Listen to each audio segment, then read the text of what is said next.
नमस्कार दोस्तों, स्वागत है आप सभी का मेरे YouTube चैनल किस्सों का कारवां पे। मैं हूं आपका दोस्त आनंद और लेकर आया हूं आपके लिए मारवाड़ के इतिहास की एक और कड़ी। जी हां दोस्तों, पिछली कड़ी के अंदर अपन ने धर्मत के युद्ध के बारे में बात करी थी, जिसके अंदर जसवंत सिंह जी वापस अपने सरदारों के कहने से लौट जाते हैं। लेकिन दारा जो था वो शाहजहाँ का बेटा था और वो औरंगजेब को किसी भी हालत में दिल्ली के ऊपर शासन नहीं करने देना चाहता था। दारा एक बार फिर से पूरी सेना को लेकर औरंगजेब को हराने के लिए निकला और ये तारीख थी 10 मई 1658।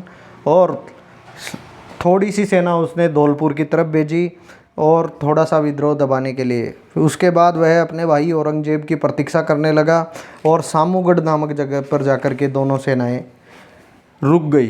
पहले भेजी हुई सेना का कुछ भी प्रबंध न हो सका। सामूगढ़ पहुंचने के दूसरे ही दिन दारा ने अपनी सेना को युद्ध के लिए सुसज्जित कर दिया। औरंगजेब भी सामने आया, पर स्वयं युद्ध आरंभ करने में लाभ की संभावना न देखकर वह विरोधी दल के आक्रमण की राह देखने लगा।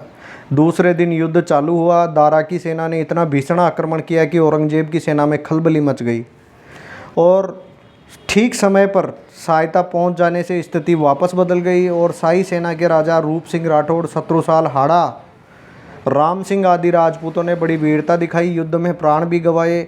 यह सब देखकर दारा विचलित हो उठा। इस समय उसके हाथी के ओहदे पर एक गोला आकर के गिरा, जिससे वह फौरन हाथी से नीचे उतरकर बिना हथियार लिए घोड़े पर सवार हो गया।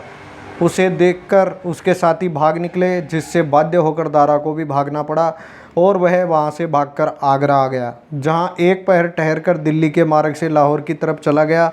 इस प्रकार दारा सामूगढ़ का युद्ध भी हार चुका था और औरंगजेब की सामूगढ़ के युद्ध के अंदर विजेता हो चुकी थी और जीत निश्चित होते ही यह भी निश्चित हो चुका था कि आने वाला दिल्ली का बादशाह औरंगजेब बनेगा।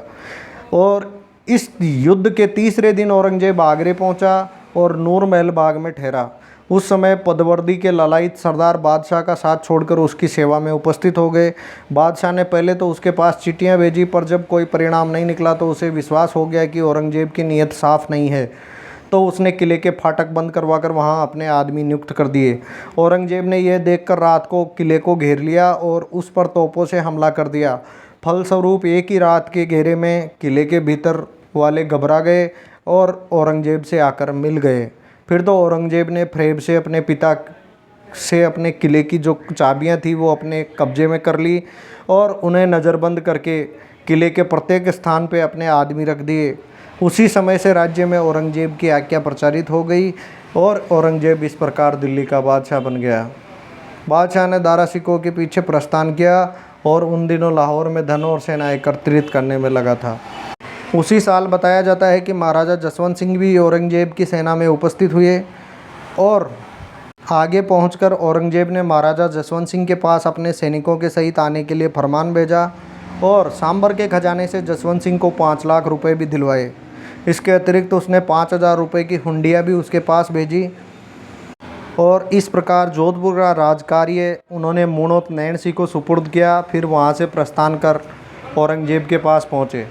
इस प्रकार दोस्तों, मुणोत नैन सिंह जोधपुर के राजकाज को संभाल रहे थे और सामूगढ़ के युद्ध के अंदर औरंगजेब ने जीत निश्चित करके दिल्ली को अपने कब्जे में कर लिया था।